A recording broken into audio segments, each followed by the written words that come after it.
Hi, and welcome to day 2 at Rapid Plus TCT. I'm Brandon Ribic, the Technology Director at America Makes, and I'm really grateful to be joined today with Mike Vasquez from 3Degrees. Mike, it's great to see you. How you been? Yeah, it's been good. Thanks for having me. Yeah, you're welcome. You're welcome. And so, we're at the beginning of day 2, and so anything that you saw or that you got to take part in over the last day or so that really spoke to you, or?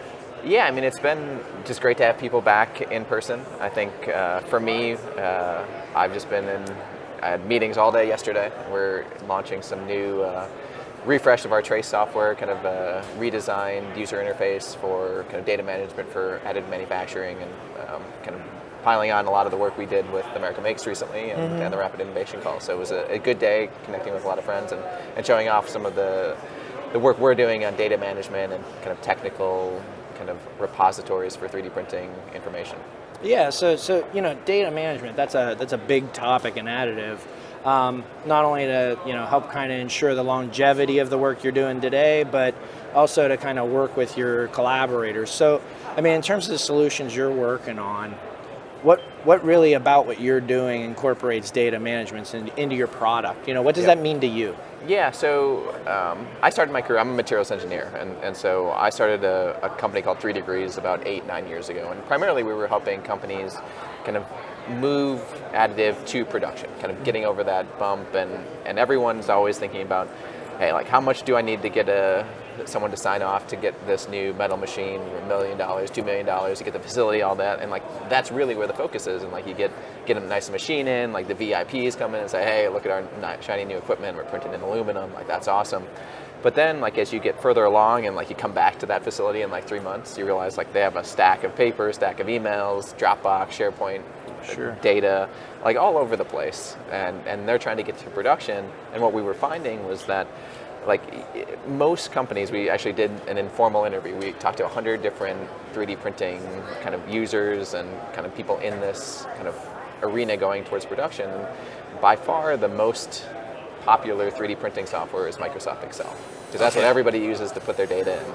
And we wanted something different and something that followed the workflow of the process. So kind of I've operated machines, I've been on the factory floor from design to post-processing to material lot kind of characterization, and so wanted something that would be able to kind of capture that in an easy way that's easy to use. So in many of these facilities you need a papper, you need like gloves, so like something you could write on.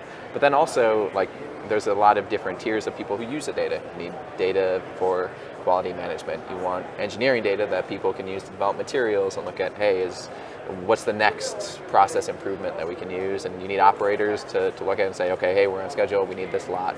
And so like from a communication perspective and how I think about data is you just have different audiences, right? It's not just all academic collecting everything for the sake of collecting it and doing kind of analysis simulation that you need.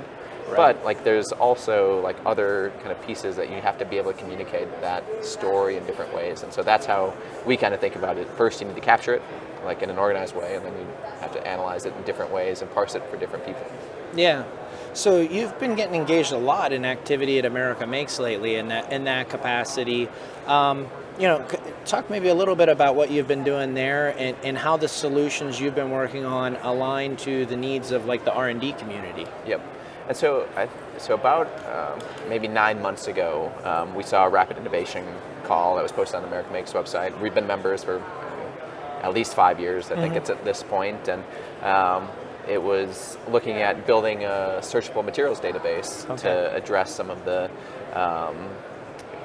like challenges in kind of disseminating some of the data that's already in the digital storefront. So like there's, I don't know, you know better than me, like 60 projects or something like that, at least probably have been done. And you have this awesome treasure trove of data that the membership has access to. And so kind of the remit of the project was like, hey, is there a different way to organize this information that might make it a little bit easier to search or compare? Like, hey, we've got these 2 projects that looked at a bunch of tensile data on Inconel. Like, can we kind of parse that together? Can we combine it? And so we wanted to kind of put our name in the hat, and we were luckily selected with building a database using our trace tool.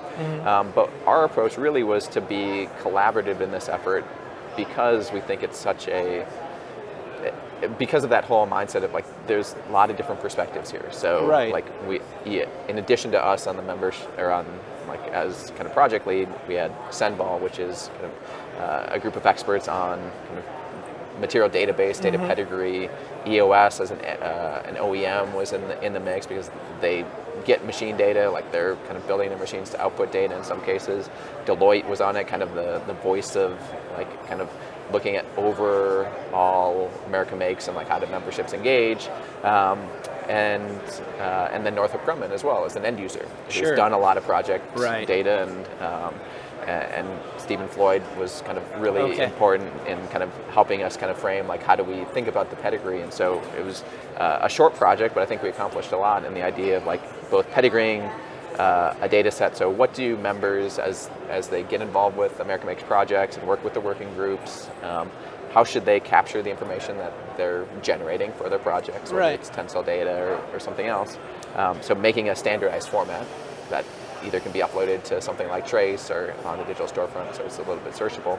And so that's kind of where we left it. So we developed a kind of a custom America Makes Trace software that members can, we put some data into there, so we uploaded like, I think there's like several hundred tensile bar data sets in there at this point, and shows how you can kind of not only store it, but then also do things like search and search different fields. You can analyze it in different ways and kind of show kind of different organization as kind of a proof of concept of like what you might want to do. And so we were, it was fun for us because it got us engaged really in the membership kind of community. Like we wanted, like we were purposeful in trying to get a big group on the project, even for, it was 3 months, so it's not a long period of time, but like there was good conversation around this dialogue of data pedigree, like the mechanics, like how will this actually work? Like can people log in? What's the security? Because it's not just, okay, like from a coding perspective, you can do this, right? Like it's not, that's not the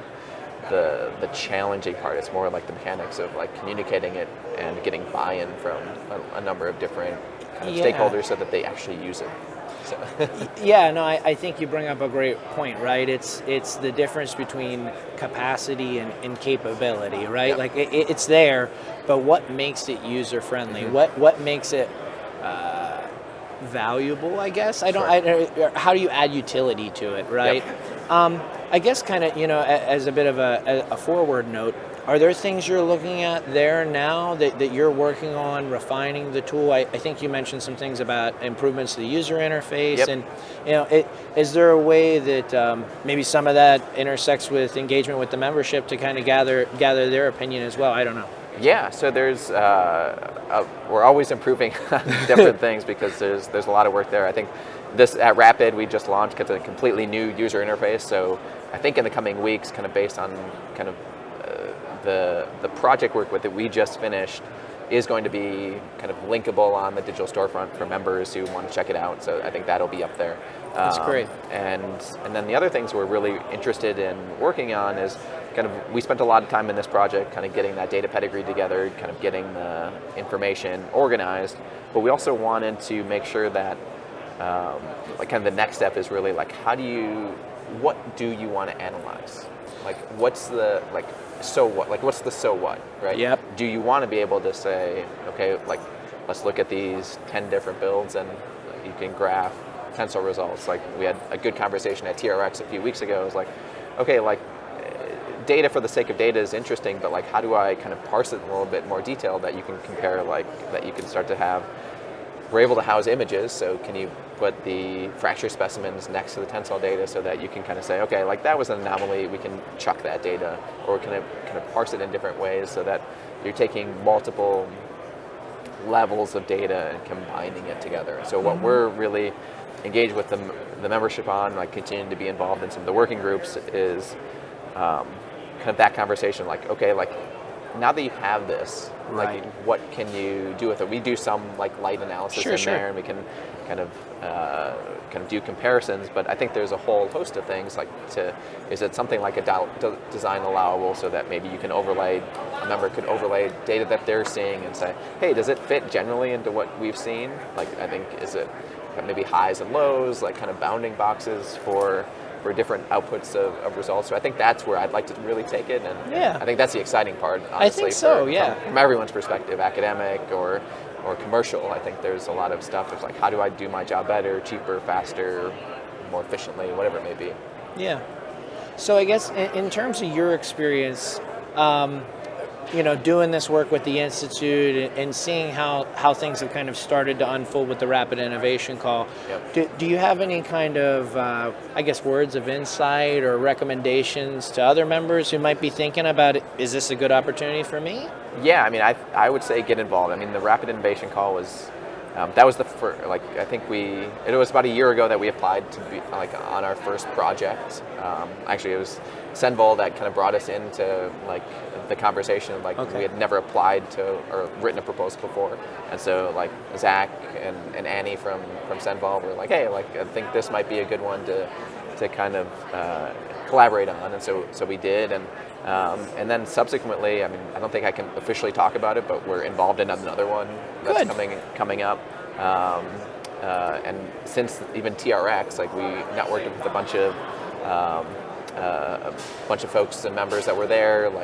People saw the software that we were working on and kind of the output of that, and said hey, there's another kind of call. Can we kind of work together for a project? And so it's really snowballed. I mean, I don't even remember we put in a bunch for the last batch, and so if nothing else, for us, it's really good to get different feedback, connect with different universities and OEMs and things like that. And so for us, we get our membership value back in triple fold, 10x probably, in terms of just engagement with other people and smart people, and the working groups are great also because we've shown Trace at different stages, even when it was just hey, what would you think? It was just literally a PowerPoint, I think. Sure. The first time I showed it was if you had a workflow tool that kind of went to these pages, what do you think about that? And so we've been showing it to various kind of people in the membership for a while, getting feedback and kind of getting insight. And so it's really, from my perspective, it's cool to see kind of how far it's come, and American Makes has been a significant partner in that for us. Yeah. Well, thanks, Mike. That makes me so happy to hear, your positive experience with all of that. And it's great to see you. I'm so glad we had the time together today to talk a little bit about all the great things going on in 3 Degrees. And I hope you enjoy the rest of your time here at Rapid. Thanks for having me. Yeah, you're welcome. All right.